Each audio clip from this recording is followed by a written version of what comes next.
Jadi 3 hari setelah ziarah dari makam itu, akhirnya bapaknya meninggal.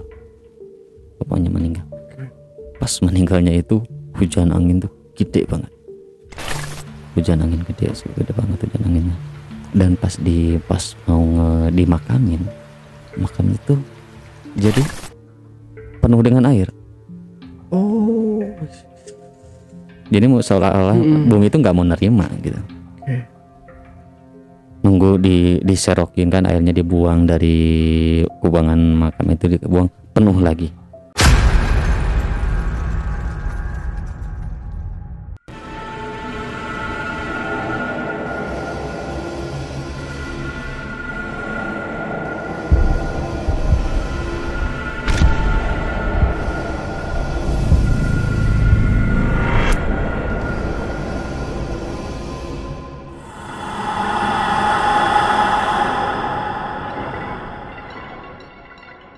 Assalamualaikum warahmatullahi wabarakatuh.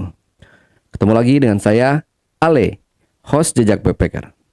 Dalam obrolan misteri Jejak Backpacker kali ini, saya telah kehadiran seorang narasumber yang merupakan saksi hidup dari pesugihan.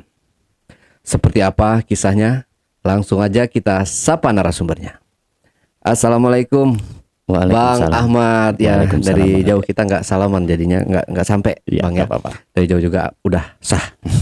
Oke, Bang Ahmad, terima kasih banyak buat waktunya sudah hadir di rangkaian broadcast Jejak Backpacker 2024 yang berlokasi di Hotel Namin Bandung. Ya. Baik. Sekali lagi terima kasih, Bang. Kembali. Oke. Ini pelaku pesugihannya kalau boleh tahu siapa, Bang? Masih saudara sih, Bang Ale. Masih saudara, bahkan bisa dibilang uak lah. Oh, korbannya tetangga sama rekan teman-teman saya sih, teman-teman. Sampai meninggal. Oke, di keep dulu ceritanya, Bang. Kita lanjut setelah ini ya. Baik. Tapi sebelum Ahmad menceritakan pengalaman mistisnya lebih lanjut lagi, saksikan setelah OMG yang satu ini. Kopi Liong Bulan, nuansa legendaris di mana keunikan rasa dan aroma mengalir dari setiap biji kopi pilihan. Keistimewaan yang dipersembahkan bagi mereka yang menghargai cita rasa terbaik. Gurih dan aroma asli yang khas dibuat dengan sempurna. Kopi Liong Bulan, keajaiban dalam setiap aroma.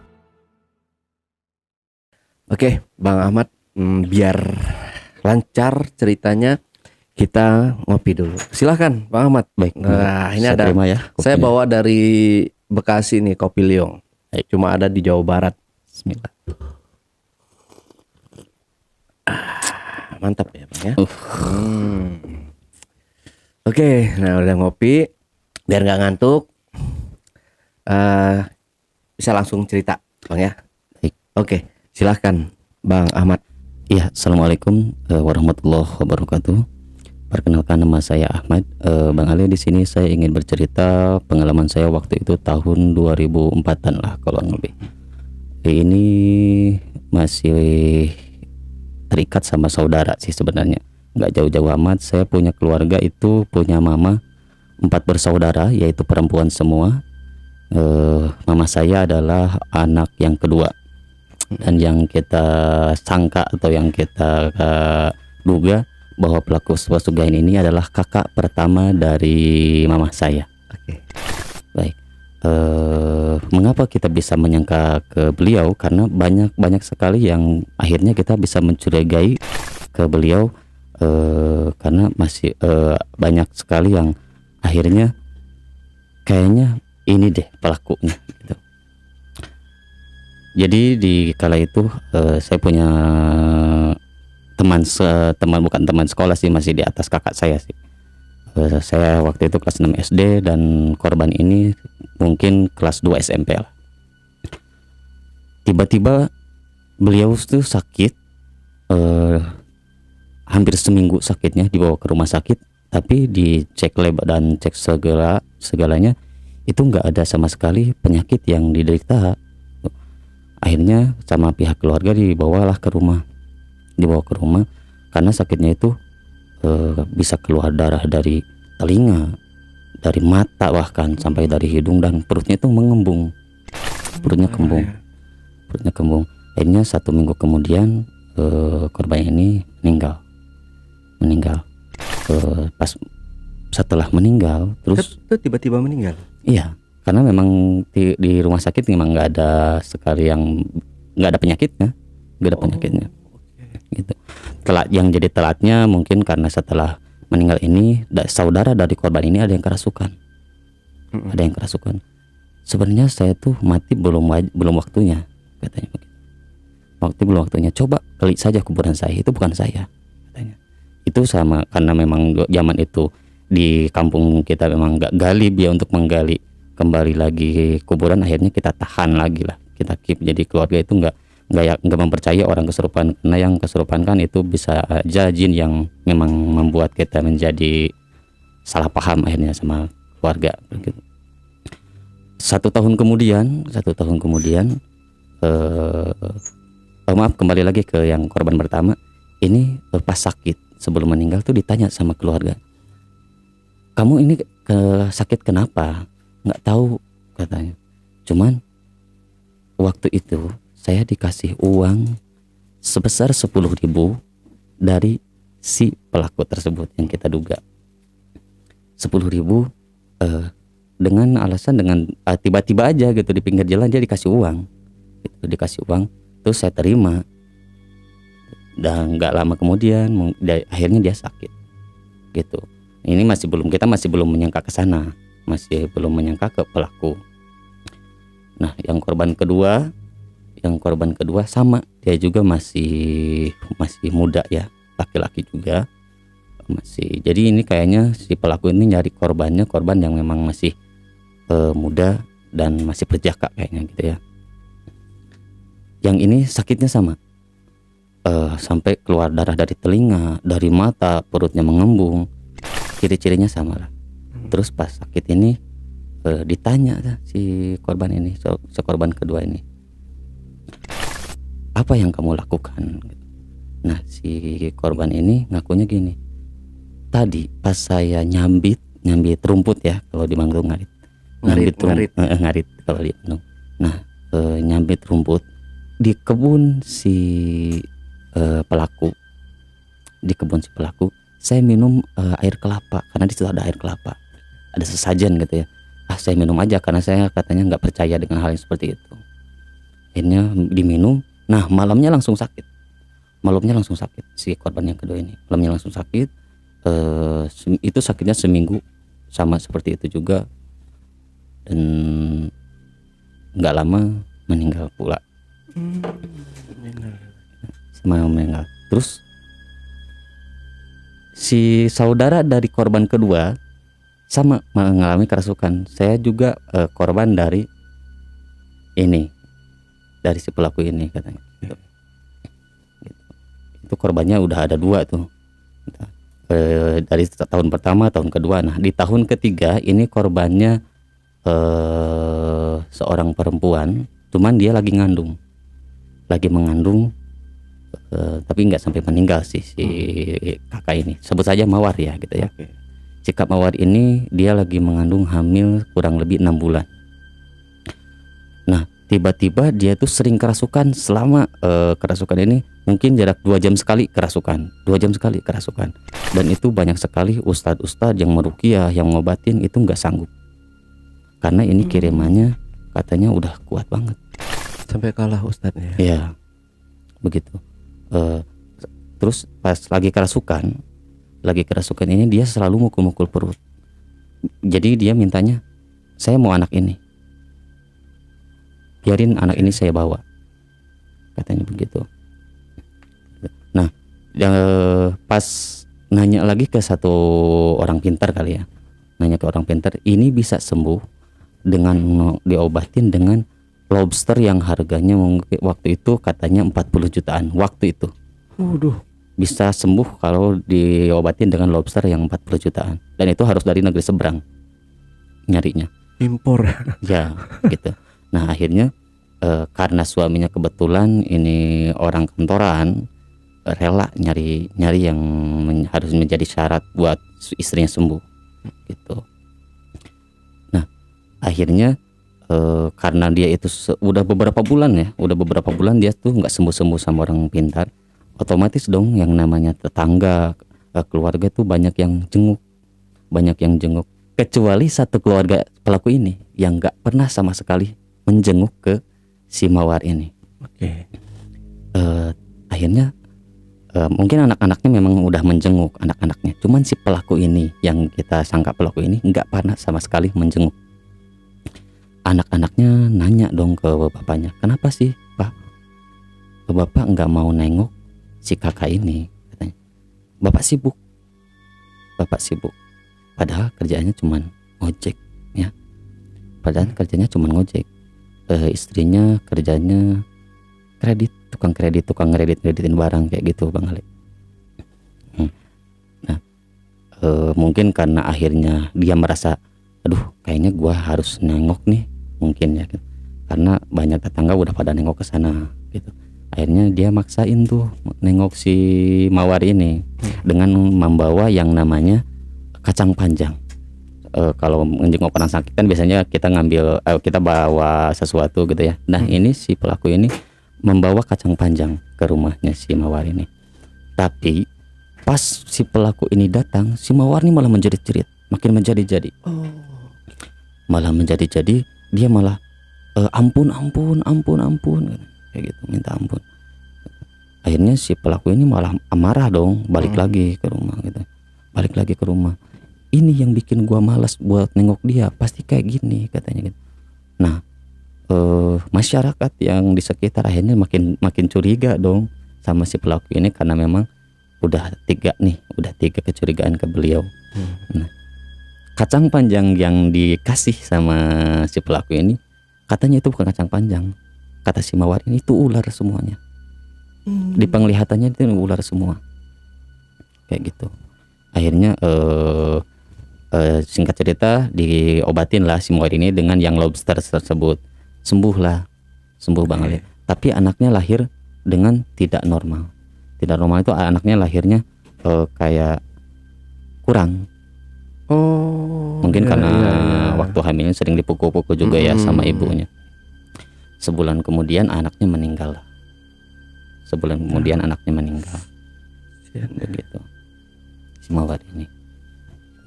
Dari 4 bersaudara mama saya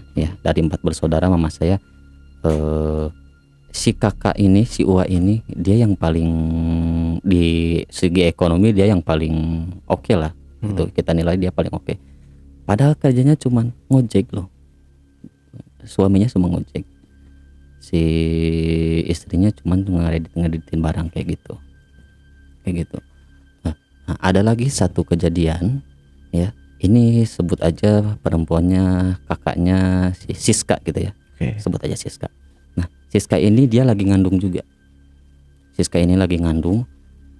kan rumah kita itu 4 bersaudara, memang kita berdekatan semua Bang Ali. Rumah saya, rumah Uwa, rumah si Bibi, ABCD gitu ya. Sebut aja ABCD. Nah, rumah kita itu berdekatan semuanya. Si Siska ini mau ke rumahnya si bibi saya, si C. Ya, kebetulan si bibi C ini bisa disebut orang agak bisa dan buka warung. Nah, si Siska ini berangkat ke warung, tapi pas lagi nengok ke depan rumah saya kan nempel tuh sama si pelaku. Dia menjerit, lari masuk ke rumahnya si bibi, nangis. Ditanya dong sama si bibi C ini, ditanya, kamu kenapa? Itu saya lihat ada monyet putih lagi nyapu di depan rumahnya si pelaku, dan gede, dan itu monyetnya perempuan katanya. Si bibi ini nengok dong dari warungnya, ditengoklah ke depan rumahnya, ternyata yang lagi nyapu itu kakaknya sendiri. Oh ya udah katanya, itu kamu cuman salah ngelihat aja gitu ya. Akhirnya ngobrol lah gitu bahwa si Siska ini, kata si bibi C ini ngobrol ke emak saya, ke bibi yang lain, bahwa ngelihat si pelaku berubah jadi monyet lagi nyapu. Padahal yang dilihat sama si Bibi C itu kakaknya sendiri yang lagi nyapu. Tapi penglihatan si Siska itu monyet putih yang lagi nyapu. Setiap orang yang punya masalah sama dia pasti dibikin berantakan lah keluarganya dibikin berantakan. Nih, ada lagi ceritanya si A ini ya, si pelaku ini punya anak bermasalah, anaknya bermasalah dengan anak bi saya si C ini. Oke. Ya, punya masalah. Dibikinlah karena anaknya itu sama-sama perempuan, terus punya pacar. Anaknya si C ini punya pacar, tapi anaknya si A suka sama laki-laki si C, pacarnya si C itu. Oh, oke. Kayak gitu. Direbut lah ceritanya gitu ya. Karena sebenarnya katanya, oh itu tuh gebetan saya, katanya mah gitu, gebetan saya, cuma direbut sama anaknya si C. Kayak gitu. Akhirnya si anaknya si C ini nggak jadi pacaran sama laki-laki tersebut. Terus si laki-laki tersebut juga nggak jadi sebenarnya sama anaknya si A ini, nggak jadi pacarannya juga karena memang udah tahu bahwa di masyarakat itu udah hampir satu kampung tuh tahu bahwa keluarga itu melakukan pesugihan monyet putih. Kayak gitu. Akhirnya anaknya si bibi saya ini beberapa tahun kemudian nggak laku tuh sama laki-laki itu, nggak laku sama sekali. Akhirnya katanya ini tuh ditutup, auranya ditutup. Kenapa nggak ada laki-laki yang mau ngedeketin dia? Katanya auranya ditutup. Terus ditanya dong sama bibi, siapa yang nutup? Ya nggak jauh-jauh, pelakunya si A ini. Kayak gitu. Nah, itu masalah sama dia itu sampai nggak bertegur sapa beberapa tahun sebenarnya. Padahal itu adik kakak loh, adik kakak. Nah, kemudian masalah lagi sama bibi saya yang terakhir, bibi bungsu. Bibi bungsu punya anak laki-laki. Terus si uak saya juga punya anak laki-laki. Nah, berantem ceritanya. Akhirnya ada adu mulut gitu. Di sama si bibi saya bungsu ini dibelain anaknya, dibelain. Terus dimarahin lah supaya jangan dipisah lah, cuma jangan berantem. Tapi anaknya si A ini ngadu ke orang tuanya bahwa saya dilebih-lebihin lah, saya dipukul lah, saya kayak gini gitu. Akhirnya si bibi saya tuh sakit, Nah, karena suami bibi saya ini ustadz ya, bisa guru ngaji juga. Kebetulan ayah saya juga emang guru ngaji juga. Diobatin lah istrinya sama si suaminya itu, diobatin. Tapi sampai sekarang akhirnya yang sakit itu yang ngobatin suaminya sendiri. Bibi saya yang bungsu sembuh, tapi yang sakit berbalik ke suami. Suaminya. Dibikin apa? Katanya ini tuh sebelum sakit si Mamang ini, sebelum sakit dia bilangnya kayaknya ini pelakunya masih si A dan ingin si istrinya ini gila. Nggak apa-apa, biar saya yang nanggung, katanya, biar saya yang ngadepin. Karena berhubung si pelaku A ini mungkin jago ya dukunnya oke lah. Akhirnya pas ya diobatin, jadi berbalik si Mamang yang ngobatin ini yang menjadi sakit. Itu sekitaran tahun 2007 lah. 2007 sakitnya sampai sekarang Bang Ale, Mamang saya itu sampai sekarang nggak jadi nggak sembuh. Sampai sekarang jadi kayak orang linglung, kayak orang gila aja. Kayak gitu. Katanya ini bakal sembuh sekitar 6 tahun kemudian. Katanya bakal sembuh si Mamang ini. Tapi sampai sekarang nggak sembuh. Padahal masalahnya sepele gitu ya, cuman masalah anak. Gitu. Masalah anak.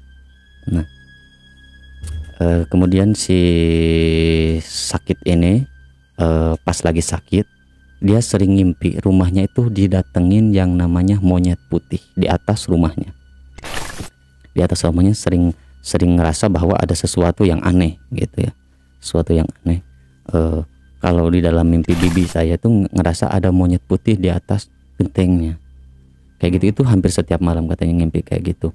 Diobatin kemana-mana tapi nggak sembuh-sembuh ya, sampai sekarang mama saya tuh kayak gini, nggak sembuh.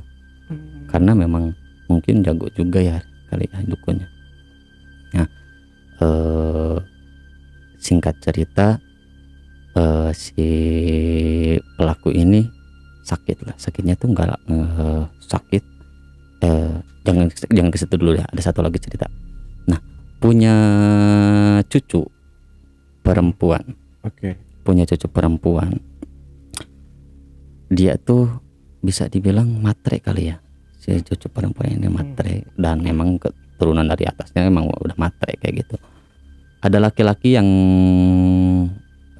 naksir gitu lah, naksir ke si cucunya ini. Terus sama si kakeknya ditanya, mau ngawinin cucu saya pakai apa? Kamu udah punya apa? Mau ngawinin cucu saya? Kayak gitu. Nah, kayak gitu. Punya apa? Sedangkan kan cucu saya cantik, berpendidikan, kayak gitu. Lu punya apa? Kayak gitu. Dihina lah ceritanya kayak gitu ya. Sakit hati lah si laki-laki ini, sakit hati. Akhirnya pas 1 bulan kemudian, karena mungkin ditolak sama keluarganya, 1 bulan kemudian si pelaku ini jatuh sakit. Si pelaku ini jatuh sakit. Tapi sakitnya itu kayak yang nggak wajar. Kayak nggak wajar. Banyak yang aneh itu karena memang badannya itu yang tadinya tinggi gede, waktu emang masa jayanya itu emang tinggi gede ya masa hidupnya. Nah pas sakitnya itu tiba-tiba jadi badannya mengecil, menyusut. Entahlah, mungkin kalau cuma menyusut daging ya tinggi tetap gitu ya. Tapi ini mas sama badannya jadi ikut ngecil. Aneh banget dong ya. Sama badannya ikut mengecil. Terus itu sakitnya lama. Sakitnya lama, sekitar, kalau sakitnya sih mungkin tahun 2018-2019 ya, sakitnya seperti itu. Itu udah bertahun-tahun sakitnya, dan kayaknya kecurigaan tetangga tuh makin menjadi karena sakitnya tuh nggak wajar, itu jadi jadi bentuknya kayak monyet, bertingkah seperti monyet. Oh sampai ke tingkahnya juga. Tingkahnya seperti monyet gitu. Sampai dagingnya tuh melepuh-lepuh. Ini karena dia nggak dapet tumbal atau gimana? Ya kayaknya seperti itu mungkin. Kalau menurut tetangga sih kayaknya seperti itu. Karena waktu dia dapat tumbal pertama itu orang yang bisa dibilang ya orang biasa gitu ya. Tapi dia bisa punya motor kala itu 3. Yang lainnya mungkin punya motor 1 gitu ya tahun itu, tapi dia punya motor 3. Ya gitu. Padahal kerjanya cuman ya ngojek lah. Berapa sih dari ojek Bang Ale? Kayak gitu. Korban kedua, dia bisa ngebangun rumah, sawah di mana-mana kayak gitu. Terus anaknya bisa sekolah tinggi. Padahal ya semuanya juga kerjaannya sama gitu ya, bisa bilang ngojek, guru ngaji, tapi kalau dia ngojek kok bisa dapat seperti itu kayak gitu ya. Mungkin akhirnya karena beberapa tahun kemudian nggak dapat tumbal ya, akhirnya dia sakit kayak gitu. Tapi ada yang bilang bukan sakit karena nggak dapat tumbal, justru kiriman dari laki-laki yang dibikin sakit itu sama dia, yang naksir ke cucunya itu. Dukunnya lebih tangguh lagi mungkin ya. Seperti itu kayak gitu. Karena sampai ya namanya dihina gitu ya, mungkin siapa tahu gitu, siapa yang tahu hati orang, kalau udah dihina ya sakit hati bisa lebih jahat kayak gitu. Akhirnya si wah ini sakitnya itu bertahun-tahun kayak gitu, bentukannya seperti monyet, sampai makin yakin kita bahwa iya bener deh, kayaknya dia emang pelaku pesugihan tersebut.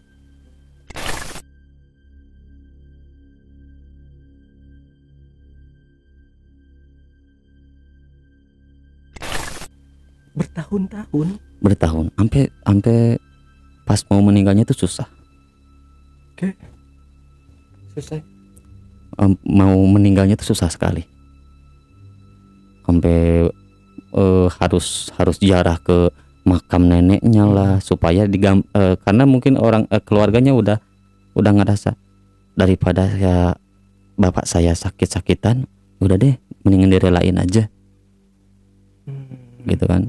Anak-anaknya udah sampai kayak gitu karena ngelihat bapaknya kayak gitu, mungkin sampai ziarah, sampai di ngajiin. Itu justru pas di ngajiin tuh malah yang di ngajiin malah diusir-usir sama dia. Nggak perlu katanya, saya nggak perlu di ngajiin, nanti juga saya sembuh sendiri. Padahal waktu sakit itu padahal lagi sakit itu dia kayak gitu, sombong. Masih sakit tuh sombong. Ke tetangga emang merasa paling oke lah. Ke tetangga itu dia paling jumawa, merasa paling gua nih di kampung ini yang paling berada. Itu lu jangan macem-macem. Jadi sampai kalau pagi ini berangkat ngojek, kalau pagi berangkat ngojek sukanya mainin motor depan rumah saya, kan rumahnya itu di samping saya, main motor depan rumah saya. Terus ditegur dong sama kakak, wah jangan kenceng-kenceng, anak saya masih tidur katanya. Lah emang ini tanah siapa, ini kan bebas katanya, jalan umum, padahal itu depan rumah saya loh. Gitu. Jadi kita tuh sebenarnya emang nggak mau cari masalah sama beliau tuh, karena udah banyak kejadian. Bibi saya yang kedua ngerasa bibi saya yang kedua anaknya auranya ditutup, bibi saya yang ketiga sampai sekarang suaminya gila. Jadi saya keluarga saya jaga jarak supaya jangan ada masalah dengan dia, supaya jangan ada masalah, karena siapapun yang bermasalah sama dia pasti dibikin berantakan keluarganya. Kembali ke cerita pas dia lagi mau meninggal, emang meninggalnya itu susah banget. Akhirnya manggil bapak saya waktu itu, gak lama sih setelah lebaran, manggil bapak saya, minta diantar, anaknya tuh minta nganter, Ustadz, antar saya ke makam nenek dong katanya. Padahal itu maghrib. Karena katanya kalau ingin si bapaknya kelar, harus ziarah ke makam neneknya, dan itu harus maghrib, sebelum maghrib, tidak boleh lewat maghrib. Jadi jadi harus ada maghrib itu harus udah di makam. Oh, aneh ya persyaratan. Kayak gitu. Kalau memang ingin bapaknya cepat-cepat meninggal gitu ya. Oh gitu. Ya. Karena mungkin anaknya udah ngerasa kasihan gitu, udah habis-habisan modalnya untuk ngobatin bapaknya ini.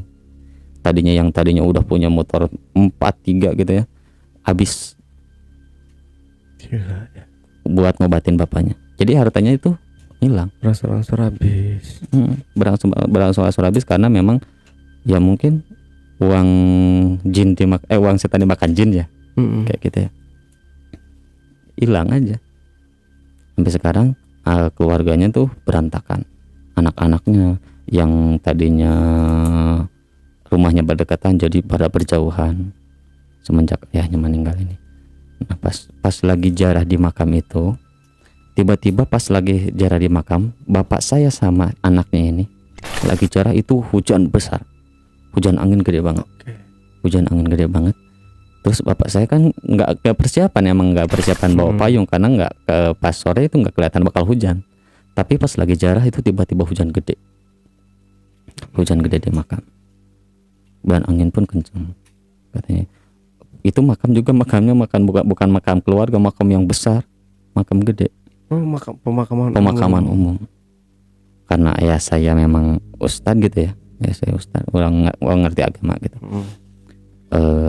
Jadi ingin nolong lah, berangkat gitu sama anaknya ini, berangkat ke makam tersebut, karena nggak tega mungkin ngelihat anaknya si Wah ini minta diantar ke sana ke makam sama bapak saya maghrib. Nggak lama 3 hari kemudian meninggal, bapaknya itu meninggal.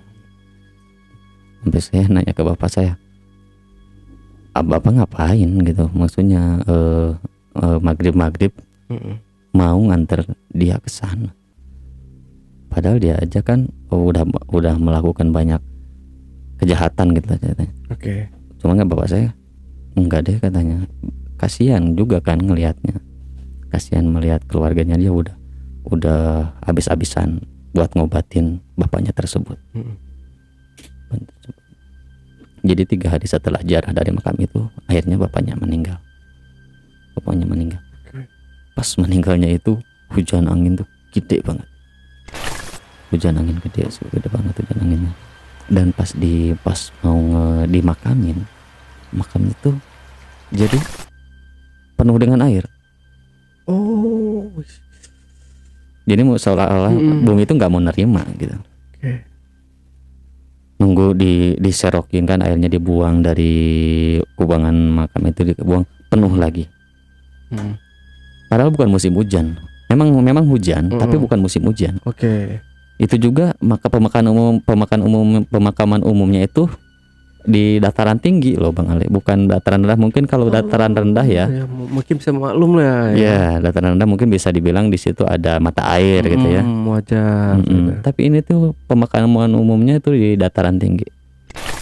Jadi pas digali makamnya tuh penuh air lagi, dibuang airnya penuh lagi gitu, sampai pan maghrib meninggalnya itu hampir menjelang waktu maghrib. 3 hari kemudiannya itu kan setelah dari makam meninggalnya itu setelah sholat isya, setelah waktu asar maksud saya, setelah waktu asar. Dan jadi nggak dimakamin langsung, pas besoknya mau dimakamin, tiba-tiba pagi itu hujan gede, si makamnya itu selalu penuh dengan air. Akhirnya buka makam baru mungkin ya, buka lubang baru. Oke deh, jangan dimakamin di sini, cari pemakaman yang lain. Begitupun ada yang pas digali lagi kuburan baru, itu ada yang dalamnya batu. Ya berarti emang benar kayak nggak diterima bumi ya. Kayaknya kayak gitu. Itu ada yang dalamnya isinya batu. Jadi aduh, ini kayaknya nggak cocok dimakamin di sini, cari lagi tempat yang lain gitu. Ada yang dalamnya akar semua. Jadi di dalam sebelum dimakamin tuh kayaknya dibikin sulit deh sama bumi itu. Udah hampir 3 kali si banyak penggali kubur sampai aduh kayaknya udah nggak kuat buat gali kuburan lagi, karena ini udah ketiga kalinya. Yang pertama kan air, yang kedua batu, yang ketiga itu tanahnya itu banyak akar semua. Padahal dari pohon tuh jauh gitu kan. Dari pohon tuh jauh, tapi di dalamnya akar semua. Jadi kayaknya ya itu mungkin hajab kali ya, karena emang semasa hidupnya bikin orang susah. Jadi pas meninggalnya ya emang dibikin susah juga. Kayak gitu. Tapi ini si A ini dia, saya penasaran sama meninggalnya, dia menyusut, mengecil ya, bentukannya kayak monyet. Berarti emang bener monyet kan paling gede segini kan? Ya paling besar seperti itu. Itu pun bikin tetangga heran, karena memang waktu semasa hidupnya dia itu tinggi gede loh. Tapi pas sakit dia mengecil segede monyet. Jadi sama keluarganya itu kayak anak kecil dong ya. Sama keluarganya itu tiap pagi dijemur. Karena katanya dia minta kedinginan. Dia minta dijemur gitu. Jadi kayak pas dijemur itu keluarga saya ngelihat. Saya nengok, pokoknya mama saya ngobrol, Ahmad, kalau kamu ngelihat kamu pasti nggak bakal sanggup, katanya kayak gitu. Karena memang bentukannya udah kayak bukan manusia. Jadi ngeringkuk aja kayak monyet. Badannya tuh udah kurus banget. Tapi bulu mah enggak, cuman badannya tuh sekecil monyet, terus dagingnya melepuh kayak gitu. Kayak mengkerut gitu kali ya, kayak kucing sping gitu ya. Tapi dia tuh kata dicek sama lab kan biasanya tuh ciri-ciri HIV gitu. Itu bukan HIV, enggak darah normal. Jadi di ilmu kedokteran itu enggak ada penyakit yang menjurus ke medis. Jadi selama dia berarti kalau dia pelaku pesugihan ya. Pelaku pesugihan rumahnya memang yang di kampung itu berbeda sendiri. Beda sendiri. Kalau kita kan rumah ya biasa ya. Tapi dia tuh udah tingkat. Terus paling luas lah, sawah paling oke, sawah paling banyak, tanah paling banyak, motor juga paling banyak. Mobil Zaman itu memang iya. Zaman 2004 lah, belum ada yang gali mobil gitu ya di kampung saya. Belum banyak mobil, cuman banyaknya motor waktu itu. Tetangga paling punya motor satu gitu ya, yang zaman motornya zaman GL Pro yang kayak gitu loh. Ya, dia udah punya GL Pro sampai 2, Mega Pro sampai 1 kayak gitu. Anak-anaknya sekolah tinggi, anak-anaknya punya tahun 2012-an lah. Itu kan handphone masih jarang sekali ya. Anaknya itu udah punya handphone sendirian. Dan handphonenya juga paling oke gitu ya zaman itu. Oke. Tapi selain kalau dilihat bisnis lainnya dia ada apa yang paling mencolok gitu, dia kerjanya apa? Ya kalau keseharian si suaminya ini emang ngojek. Kalau istrinya itu dia ngreditin barang-barang Bang Ali. Ngreditin barang-barang, baju, ya peralatan dapur kayak gitu. Oke. Tapi segi ekonomi makanya kok hebat sekali ya. Padahal bisnis dia cuma kayak gitu. Tapi rumah sampai 2 tingkat.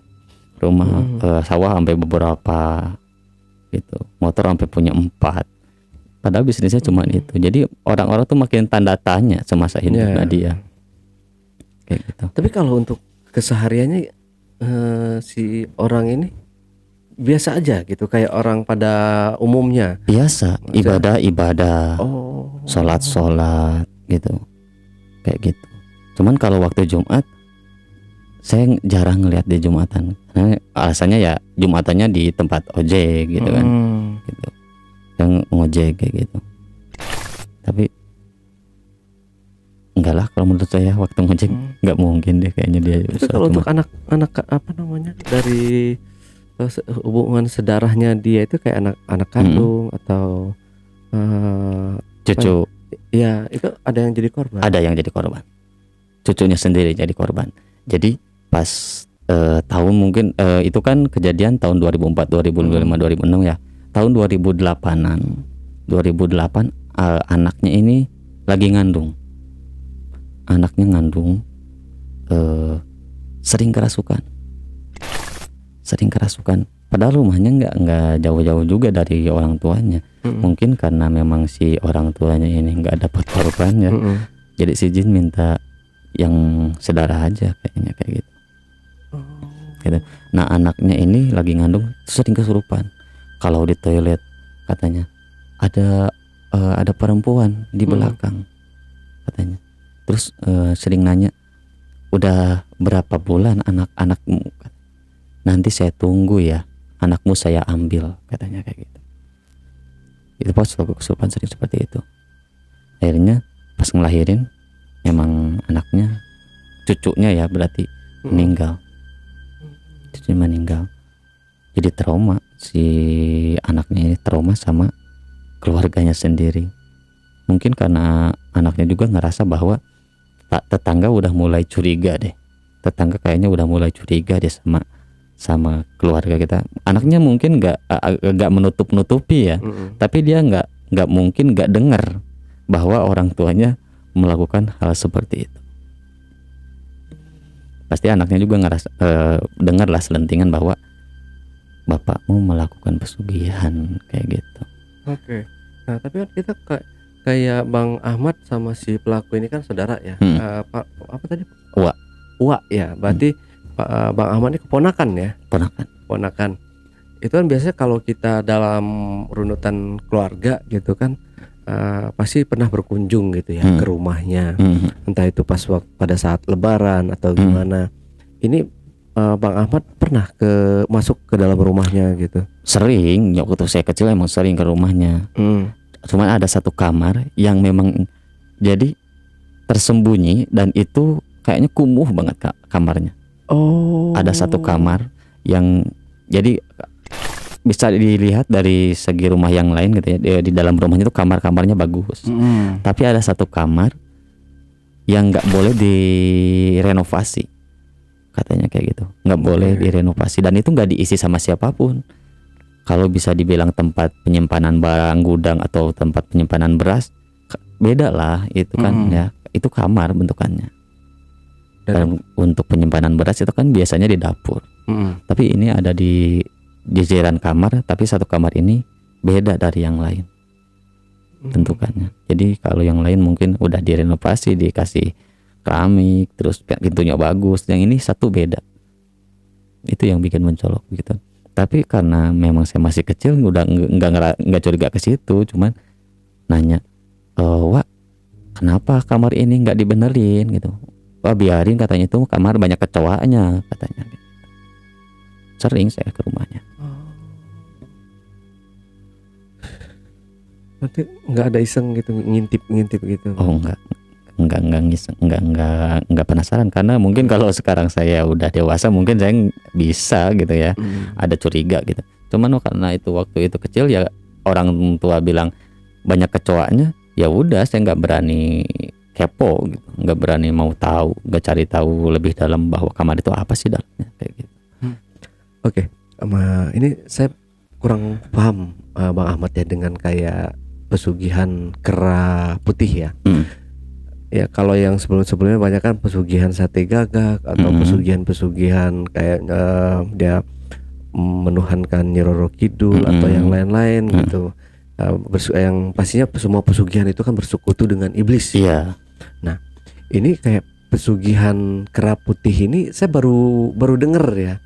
Itu dia gimana sih kalau kayak pesugihan kera putih ini? Apakah dia itu yang menjadi kera kayak misalkan babi ngepet gitu? Apakah dia ini menyembah siluman kera atau gimana? Kalau setahu saya dia tuh menyembah siluman kera. Menyembah siluman kera, karena nggak ada yang ritual-ritual dia menjadi kera, nggak ada. Tapi ketika ada salah satu orang yang kebetulan ngelihat mata batinnya kebuka, dia tuh sosoknya berubah menjadi kera, sampai istrinya juga berubah jadi kera kan. Istrinya juga? Maksudnya yang si Siska ini ngelihat kan waktu itu. Tadi saya bilang si Siska ngelihat istrinya itu ngelihat perempuannya lagi nyapu. Oh iya. Ada kera perempuan lagi nyapu. Kenapa? Karena disebut kera perempuan karena memang ada payudaranya. Keranya ada payudaranya gitu. Terus dilihat sama bibi saya, yang nyapu itu bukan kera, justru kakaknya. Kakaknya sendiri. Ya kakaknya ini istri dari pelaku. Teriak gitu dia pas ngelihat? Enggak teriak, cuman lari. Terus di rumah bibi saya nangis. Di rumah bibi saya nangis. Kamu kenapa? Kata bibi saya. Itu katanya ada kera perempuan lagi nyapu dan gede di depan rumahnya si pelaku. Ditengok sama bibi saya, itu bukan kera perempuan, justru kakak perempuannya dia yang lagi nyapu itu. Ya. Berarti total korban semuanya udah berapa nih yang dia tumbalkan? 4. Itu dalam jangka berapa tahun? Jadi tahun pertama yang laki-laki, yang tahun kedua laki-laki, 2 tahun kemudian anaknya si Mawar, 2 tahun kemudian cucunya sendiri. Jadi korbannya itu mungkin ngambilnya bujangan dan ngambilnya juga bayi kayak gitu. Akhirnya mungkin karena ya waktu ya yang akan menentukan, karena kelakuan dia yang kayak gitu pas sakit dan meninggalnya seperti itu, dan hartanya sekarang habis-habisan. Itu anaknya? Keluarganya juga berantakan, anak-anaknya juga berantakan, menjadi pada menjauh. Tadinya rumahnya berdekatan jadi pada menjauh. Ada yang cerai lah, terus sama anak sendiri ibunya nggak akrab, sampai gak bertegur sapa kayak gitu, nggak ada. Terus sampai sekarang juga karena saya memang merasa saya waktu udah lulus SMA saya kerja ya, jadi nggak ada dah buat pengen ngelihat keluarganya dia. Nggak mau, saya nggak mau. jadi nggak pernah berkunjung lagi. Pas saya setelah SMA kan saya kerja tuh, saya nggak pernah berkunjung lagi ke rumahnya, cuman dapat kabar dari orang tua bahwa si Uwa ini sakitnya kayak gini kayak gitu. Saya coba kamu mau nengok nggak, katanya kayak gitu. Kan dibilangin katanya, Ahmad, kalau kamu lihat Uwa kamu ini sakit pasti kamu nggak tega, kamu nggak kuat, katanya kayak gitu. Nah, rumah utama yang nempatin sekarang, rumah utama yang nempatin istrinya yang sama masih sakit ya sampai sekarang ya. Istrinya udah tua juga sih, tapi nggak tahu sakit enggaknya. Saya nggak pengen tahu juga sih. Karena rumah saya sama dia sekarang udah jauh. Kan saya udah berkeluarga juga. Gitu. Cuman saya sering nanya ke mama, Mah, sekarang gimana nih keadaan Uwa gitu? Ya biasa, katanya kayak gitu. Biasa, paling sakit-sakit biasa katanya. Cuman nggak ada lagi korban selanjutnya setelah si suaminya meninggal ini, nggak ada lagi korban selanjutnya. Udah berarti sampai di situ dia ini ya. Cuman yang jadi kasihan itu mamang saya yang sampai sekarang nggak sembuh-sembuh, Bang Ale. Mamang saya sampai sekarang ya kayak orang linglung, kayak orang gila aja. Kalau lagi kumat dia tuh suka naik ke pohon jambu gitu ya. Si paman saya tuh suka naik ke pohon jambu, ya tingkahnya kayak monyet ya. Tingkahnya kayak monyet. Makanin jambu sama, jadi kalau kita kan manusia makan jambu dibersihin dulu ya, dia langsung makan. Udah makan jambu turunnya juga kalau orang normal ya turun, dia loncat. Dan ini udah tahun keberapa nih dia sakit kayak gini? Dari tahun 2006 sampai sekarang. Berapa tahun itu? 2006 sampai itu sekarang. berapa tahun? Itu sampai sekarang nggak sembuh-sembuh. Ya. Karena memang tadinya anaknya berantem sama anaknya kayak gitu. Jadi makanya keluarga saya nggak mau cari masalah deh. Keluarga saya nggak mau cari masalah sama si Uwa ini. Tapi nggak ada usaha dari keluarga buat ngobatin si? Udah ke beberapa, karena memang katanya ini tuh udah susah. Jadi si Sukma mamang saya ini udah diambil, udah dikuasai sama raja monyet, katanya raja monyet putih. Makanya si Bibi itu sering mimpi bahwa di atas rumahnya itu sering lihat kera putih kayak gitu. Berarti dia iblis ya. Berarti kalau si kera putih ini dia itu modelannya kayak mungkin dari genderuwo atau apa gitu. Sejenis genderuwo kayaknya. Gitu kan kalau yang lain ada yang ngepet ya, ada yang pesugihan buaya putih, ya ini mah kera putih bukan buaya putih. Coba deh, pasti banyak juga yang pelaku pesugihan itu kan banyak. Mau dikasih pilihan mau pesugihan apa. Bahkan saya punya saudara, dia udah hampir gelap mata, datang ke dukun, katanya pengennya ingin jadi orang kaya. Dia pengen jadi orang kaya, datang ke daerah Jawa ingin melakukan pesugihan. Jadi dikasih pilihan sama dukunnya itu, mau pesugihan tuyul, mau pesugihan babi ngepet, mau pesugihan pocong, mau pesugihan ya salah satunya kera putih. Itu datang duitnya dari mana biasanya kalau setelah ada tumbal? Datang sendiri di dalam kamar atau dia ngambil di suatu tempat kayak gitu? Entahlah, saya kurang tahu kalau sebelah sananya. Cuman kalau udah dapat tumbal itu jarak sebulan kemudian dapat si pelaku ini beli motor, beli tanah, beli sawah.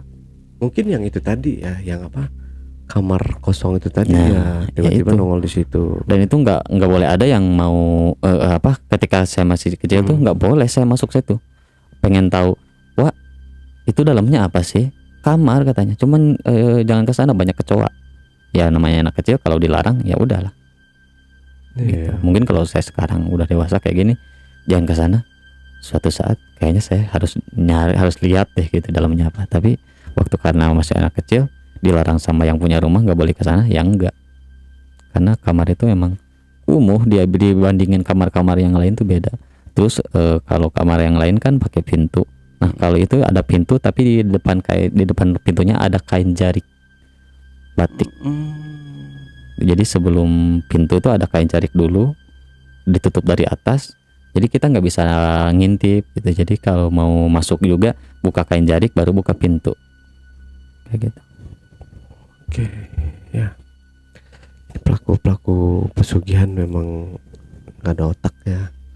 Mudah-mudahan sih di zaman sekarang yang nggak ada lagi lah kayak gitu ya bang ya.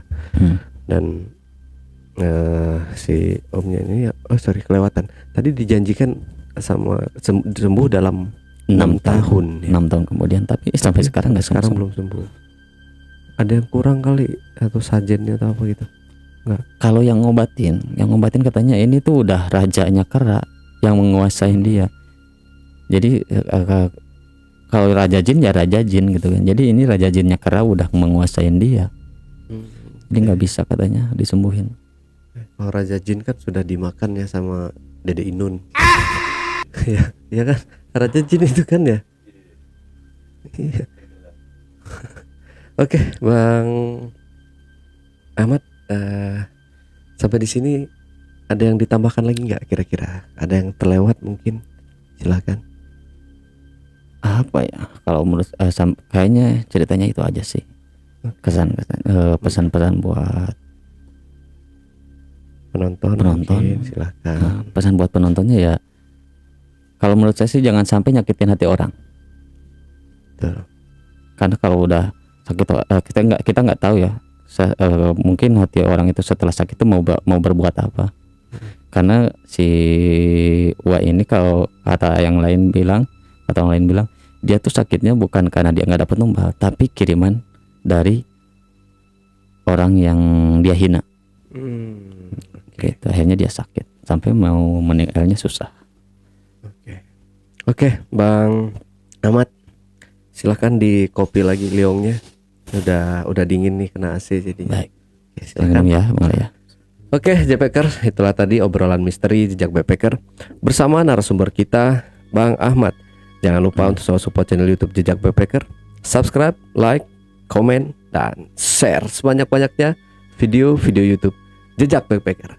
Dan buat kalian yang punya pengalaman menarik dan ingin menceritakan langsung di studio Jejak Backpacker, silahkan menghubungi admin melalui nomor WhatsApp di 0858 47683 atau di 0852 1234 5683. Wassalamualaikum warahmatullahi wabarakatuh. Waalaikumsalam. Pak Ahmad, terima kasih. Sama-sama, Bang. Ya. Ya. Nanti kita kalau ada broadcast lagi di Bandung, mampir-mampir lagi Bang. Insya Kita Allah, undang insya Allah. lagi. Insya Allah.